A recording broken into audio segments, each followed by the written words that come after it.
जय हिंद। देखिए, आज अजीब से मन से बात करना पड़ रहा है।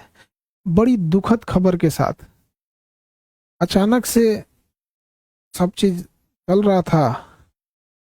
कहीं कुछ कुछ लोगों से कॉल आने लगा कि सर आप न्यूज़ देखिए, या फिर ऐसे ऐसे घटना हुई है कि रोशन सर के भाई की नेपाल में संदिग्ध स्थिति में डेथ हो गई। तो हमें कुछ देर के लिए विश्वास ही नहीं हुआ। हमको लगा कि ऐसे बोल रहा है सब। आजकल फेक न्यूज वगैरह के चक्कर में हमको लगता है ऐसा, तो हम डांटे भी, तुम लोग को ये सब नहीं समझ में आता है, कुछ से कुछ बोलते रहता है।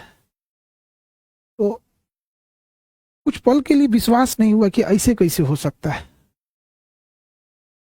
फिर धीरे धीरे कुछ लोग न्यूज भेजने लगे, फिर न्यूज पे देखे। जब न्यूज देखे ना, तो पैर के नीचे से जमीन खसक गया। एक समय एक कैसा अजीब करवट ले रहा है, किस दौर में, किस स्थिति में समय चला गया है। भगवान इस कठिन दौर से निकलने के लिए उनको सहन शक्ति दे। इतनी भयानक स्थिति और इतनी कठोर स्थिति में वो कैसे निकल पाएंगे लोग। इस घटना के बाद पता नहीं कैसे परिवार सहन करेगा इसको। इस कठिन दौर में हमारी संवेदना परिवार के साथ है। जब कभी आदमी ऐसी खबर सुनता है तो दिल बैठ जाता है। किसी के परिवार के साथ ऐसा ना हो, दुश्मन के परिवार के साथ भी ऐसा ना हो। हमारी पूरी संवेदना है परिवार के साथ। हमसे जो संभव हो सकेगा, हम अभी परिवार किसी बात करने की स्थिति में नहीं होगा। हम इस चीज को समझ सकते हैं कि किसी के साथ ऐसा ना हो, लेकिन हमसे जो प्रयास होगा, हमसे जो कहेंगे लोग, हम वो हर संभव मदद करने को तैयार हैं, चाहे जो कुछ वो कहेंगे। इसमें सबसे जरूरी बात क्या है कि जो मीडिया को काफी संवेदनशील होने की जरूरत है। जो ऑथेंटिक न्यूज है वही चलाएं।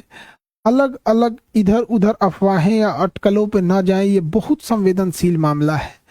और पुलिस अपना एक ऑफिशियल बयान जारी करे जिससे कि स्पष्ट हो सके चीजें क्या है, और जल्दी से जल्दी इसका पोस्टमार्टम रिपोर्ट सार्वजनिक किया जाए।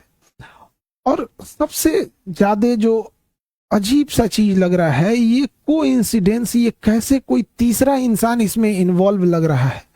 आखिर इतनी खतरनाक चीजें, इतनी अमानवीकृत कैसे कोई कर सकता है।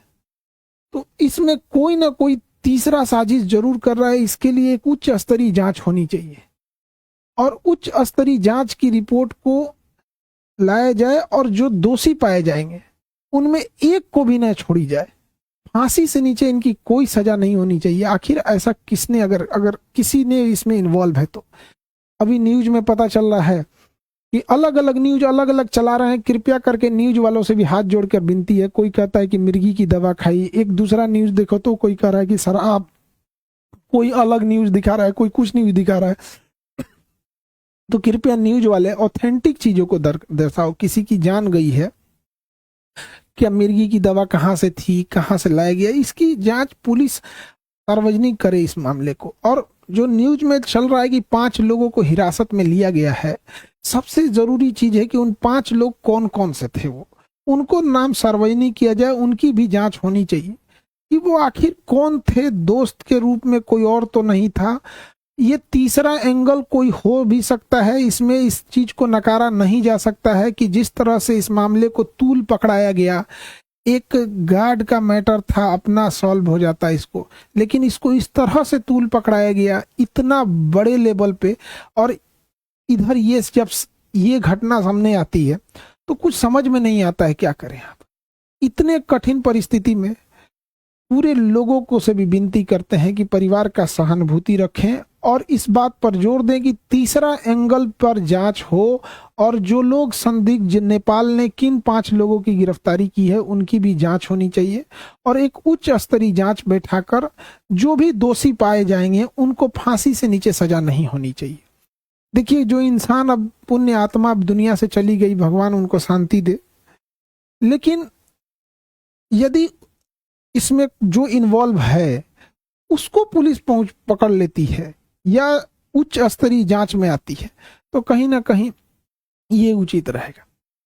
इस कठिन परिस्थिति से अजीब सा समय ले आ देता है। कभी कभी समय इंसान को ऐसे जगह लाके खड़ा करता है ना, जहां इंसान को कुछ समझ में नहीं आता है क्या हो रहा है, ये समय का चक्र किधर चल रहा है, कौन सी साजिश चल रही है, कौन कौन इसमें इन्वॉल्व हो रहा है, कौन तीसरा इंसान तो नहीं इन्वॉल्व हो रहा है, आखिर वो 5 लोग कौन थे और उसके साथ क्या कर रहे थे।